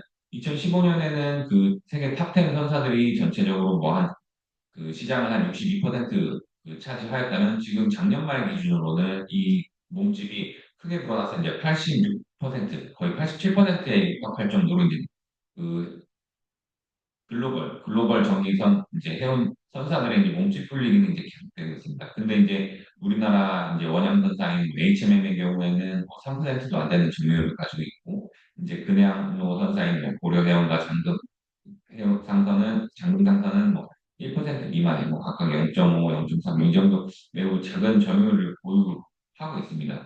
이런 상황 하에서 또 최근에는 이제 미국 그 트럼프 그 관세 정책으로 인해서 이제 좀 야기된 이제 글로벌 통상 환경 변화 그리고 이제 각종 불확실성 증가는 계속적으로 이제 우리 전기 선사들의 이제 어려움을 이제 가중시키는 일만 지금 발생하고 있습니다. 그래서 이제 해수부에서는 이제 국내 수입 화주들의 뭐 후생 증진이라든지 그런 걸 유지하기 위한 측면 감안하더라도 이제 전기 선사들의 이제 운임 공동 행위는 이제 반드시 필요하고 이제 전기 선사들이 그 운임 회복을 위한 뭐 공동 행위는 어쨌든 이제 저희 원가 수준의 운임은 최소한 유지하게 함으로써 이제 중소형 선사들의 뭐 도산을 예방하거나 이런 측면에서 이제 필요하다는 입장은 저희가 계속 유효합니다. 그리고 또 저희가 이제 이번 과징금 이런 걸로 좀 좀 우려하는 것은 이제 국내적인 문제뿐만 아니라 사실은 이제 그 국제적으로 보면은 이제 우리나라 이제 공정위 과징금 부과로 인해서 이제 중국 이제 대만 선사들도 그 범위에 들어가 있는데 이걸 이제 핑계로 다른 이제 뭐 아시아 국가에서도 우리나라 국적 선사에 대해서 똑같은 공동행위 그 조사에 착수할 가능성도 있고 또 이제 중국이나 대만 같이 이제 자국 선사가 받은 과징금에 대한 보복 조치도 뭐 충분히 할 수 있다라고 저희는 이제 우려를 하고 있기 때문에 이번 이제 파기환송 이후에 이제 고법 결과와 이제 그다음 또 진행될 대법원 결과에 계속 이제 예의주시하고 있고 이제 저희가 선사들의 입장을 충분히 고려하고 저희도 그 의견을 이제 그 내면서 좀 지원하도록 하겠습니다. 그리고 지금 아직 저희도 이제 소송이 진행 중이어서 좀 법 개정에 대해서 법 제도 개정에 대해서는 약간은 저희도 시기적인 측면에서 그좀 고민은 많습니다. 그렇지만 어쨌든 저희가 이제 제도 개선은 필요할 것이라고는 저희 생각하고 있고요. 저희가 이제 앞서 제가 말씀드렸듯이 이게 대법원 결과가 약간 좀 안타까운 점은 있지만 오히려 해운법을 개정하는 데 있어서는 방향을 줬다라고는 저희가 생각을 합니다. 사실은 대법원이 뭐 해운법에는 공동행위에 대해서 뭐 공정거래법을 적용을 제외한다는 명시적 규정을 두고 있지 않다 이렇게 얘기한 것 그러면 저희도 좀 앞으로 저희가 어쨌든 해운업에 있어서의 공동행위에 대한 뭐 영역, 그 의미 이거를 가장 잘 이해하고 그 필요성을 그 누구보다 잘 알고 이제 그걸 이제 법제화할 수 있는 거는 이제 해수부이기 때문에 해수부가 그런 부분을 감안한다면 뭐 이제 공정거래법 적용 제외라든지 이런 부분까지 검토할 수 있을 것 같고 그거는 꼭 차치하더라도 사실은 이제 대법원에서 또 해운법령이 이제 선사들의 뭐 부당한 행위가 있다면 그에 대해서 이제 그 뭐 규제 범위라든지 아니면 그 구체적인 규제 방법 절차가 이제 해운법에는 좀 없다라는 점을 좀 지적은 하고 있습니다. 사실 어 저희도 이번 사건을 이제 진행하면서 이제 외부의 시각, 그러니까 이제 뭐 공정위 같은 경쟁 당국의 시각에서 본다면, 해수부의 이제 그 지소감면 운영이라든지 아니면은 뭐 업무 어쨌든 그런 범위에 대해서는 좀 의문을 가질 수 있다는 점은 저희도 인식은 하고 있습니다. 그래서 이런 부분을 좀 살려서 저희가 해운법 29조의 이제 취지는 이제 견지하되 이제 공정거래법과의 상호 그 권한을 이제 명확히 하고 그다음에 이제 공동행위 신고 범위 및 이제 절차를 좀 구체적으로 정하는 방향으로 좀 제도 개선을 해 나가야 되지 않을까라고 생각은 합니다. 이제 다만 이제 앞서 말씀드렸듯이 시기적인 측면에서 이게 저희가 소송이 진행되고 있다 보니까 이제 자칫 지금 개정은 이제 현재 그럼 해운법이 판결된 거를 마치 인정하는 게 되지 않을까 해서 좀 우려되는 부분이 있긴 합니다만 이 부분에 대해서는 한번 저희가 그 국회라든지 아니면 이해관계자라든지 아니면 또 이제 공정거래위원회라든지 이런 분들이랑 한번 다시 소통하면서 이제 필요하면은 그 저희가 준비해서 이 부분에 대해서 저희 입장을 법제도 개선을 통해서 저희 해수부 입장을 충분히 이제 표명하도록 하겠습니다. 예, 감사합니다. 네, 감사합니다. 기본적으로 이번 사건에 대한 큰 방향이 이제 고등법원이나 대법원에서 두 기관 공정거래위원회와 해수부가 서로 협력을 해서 정책적인 협력을 해서 이 방안에 대한 합의를 이루어져라 내라라고 하면 정말로 좋아하겠다는 생각을 하지요. 해수부에서도 그런 차원에서 노력하신다니까 네, 해보고요. 실제로 그 해수 입장에서는 운임 회복을 위한 공동행위가 여전히 유효한 수단이고 원가 수준 정도의 어떤 그런 공동행위는 유사 방지를 위해서 필요하다. 즉 해법 29조의 뜻이고 현재 나왔다는 말씀은 지향하신 말씀입니다. 필요하다면 나중에 이 신고 자체라든지 관련된 것을 조금 더 제대로 하겠다는 그런 말씀을 주셨습니다. 네, 오늘 그 과주단체 그다음에 행정기관까지 다 해서 이 공동회의에 관련된 단체들 전부 다 함께 의견을 모았습니다. 물론 이 소송과 관련되어서 많은 검토해 주신 도훈 변호사님도 좋은 말씀을 해주셨고요. 저희들이 오늘 이 프로그램 잘 정리해서 또 이것이 또 언론에도 좀 알려지게 해서 실제 소송이 어떤 영향을 줄 건 아니지만 이것이 좀 더 이제 착수되는 거는 이제 법무적으로 다시 들여다봐야 되는 그런 사안이구나라는 것을 알려줄 수 있는 그런 계기가 됐으면 좋겠다는 그런 생각을 하게 됩니다. 시간이 좀 있어서 한 두 분 정도만 프로에서 질문을 받고 마무리할까 합니다. 혹시 질문 있으신 분은 소속 말씀해 주시고 간단하게 질문 부탁드리겠습니다. 네. 네. 김민희 예, 고려대학교 김인현입니다. 오늘 좋은 발표 잘 들었습니다. 저도 공부했던 차에 좋은 행사도 마련해 주신 박정석 회장님 감사드립니다. 어, 우리 협계에서도 이 부분에 대해서는 우리 그 고등부 판결이 우리가 정당하다고 이제 생각하고 많이 지원을 하고 있었는데 이번에 대법원 판결이 조금 다르게 나와서 이상하게 생각합니다만 그러나 이게 끝난 것이 아니고 실효되지 않은 경우에는 이제 그 공정거래위원회로 규제 권한을 갖는다고 되어 있기 때문에 오늘 김성동 팀장도 말씀하셨지만 이게 그 수되는 그 신고 행위는 그 안 해도 되는 것으로 저 해수부에서도 또 판단을 하고 있기 때문에 우리가 선수할 수 있는 길은 있다고 생각합니다. 제가 한 두 가지 정도 좀 추가를 하고 싶은 것이 오늘 그 강일 변호사님 말씀하신 것 제가 정말 아주 공감하고 저는 그렇게 생각합니다. 우리 해운법에 나와 있는 그 규정들은 우리가 1963년에 법이 만들어질 때 해상운송법이라고 했습니다. 그때 그 해상운송법 12조에 가면 운송인은 운송을 거부할 수 없다는 규정이 나옵니다. 그런데 저는 그걸 보는 순간에 이게 경쟁법의 내용을 선배들이 1963년에 이미 담았구나 이렇게 생각을 했습니다.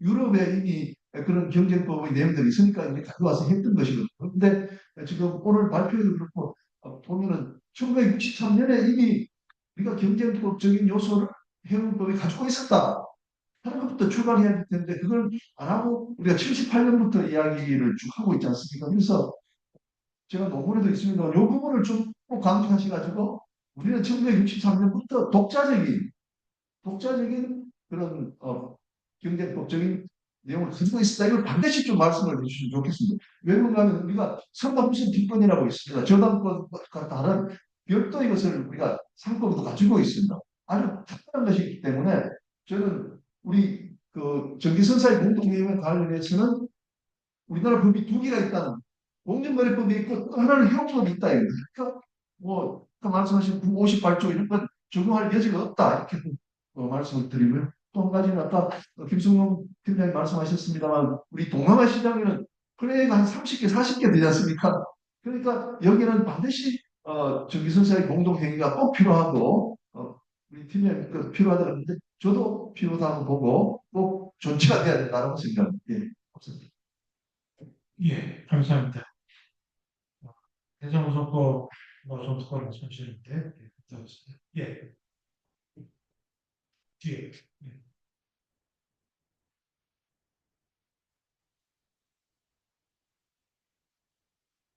예, 안녕하세요. 저 코리아 슈프림 가이드의 이경희 기자라고 합니다.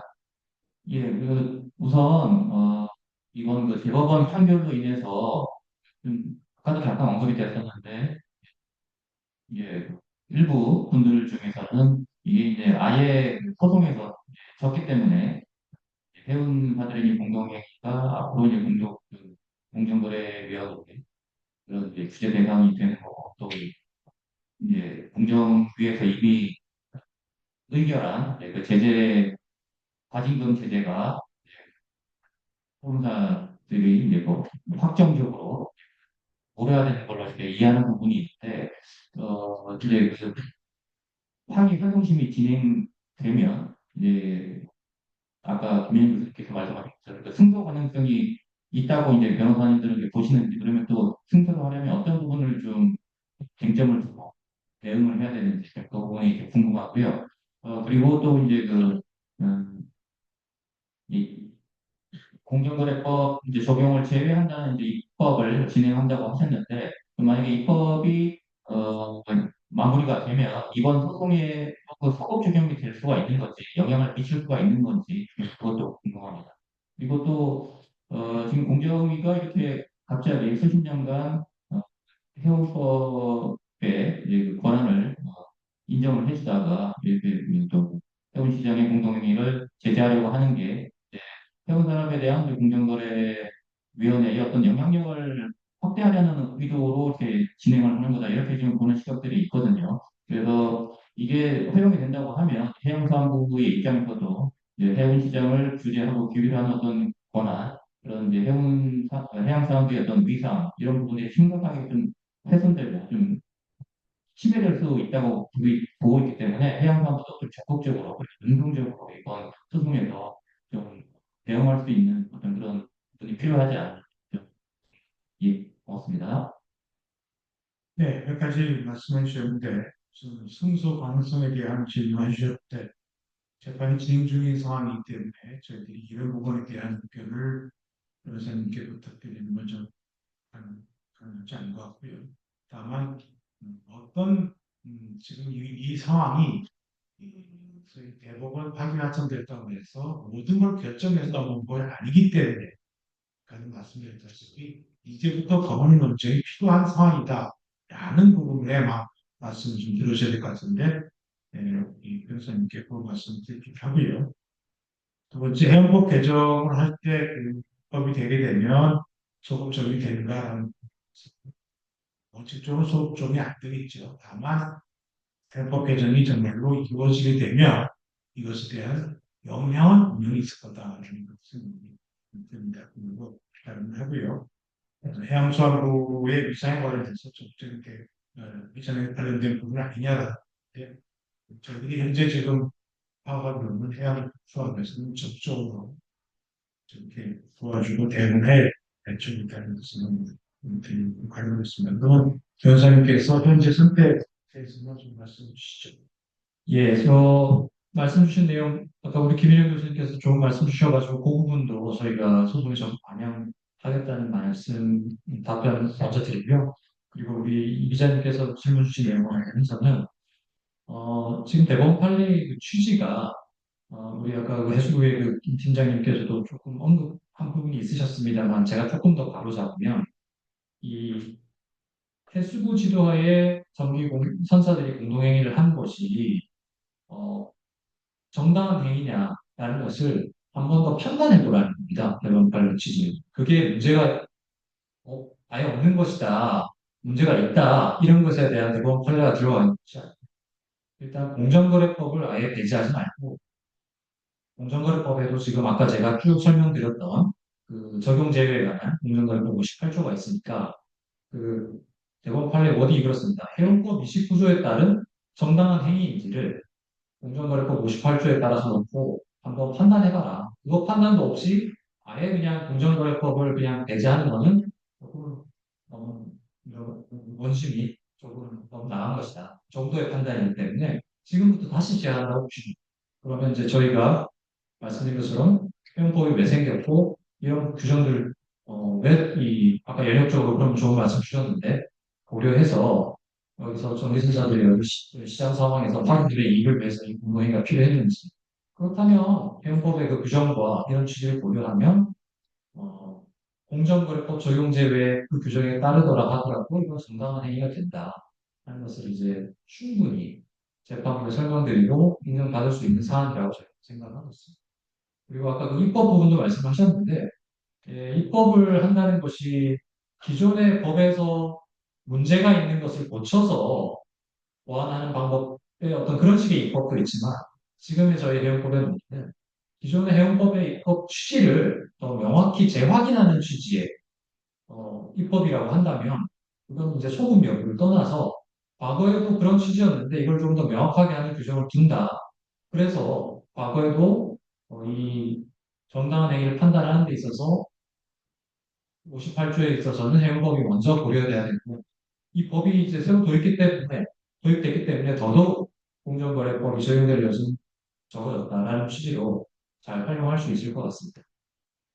마지막 우리 해수부와 우리 공정거래위원회의 어떤 그 법 집행에 관한 부분들은 여러분들 말씀 주셨지만 제도적으로 이 부분들이 조금 개선이 돼서 수범자 입장에서는 우리가 주무관청의 이야기만 잘 들으면 다른 정부부처에서 이 부분에 대해서 문제를 안 삼을 수 있도록 어떤 법적인 안정성이랄까 예측 가능성이랄까 이 담보되는 방향은 우리가 좀 이루어졌습니다. 네, 네, 정리를 잘 해주신 것 같습니다. 네, 오늘 발표해 주시고 토론해 주신 모든 분께 감사드리고요. 국가에 담아서 함께 해주신 감사드립니다.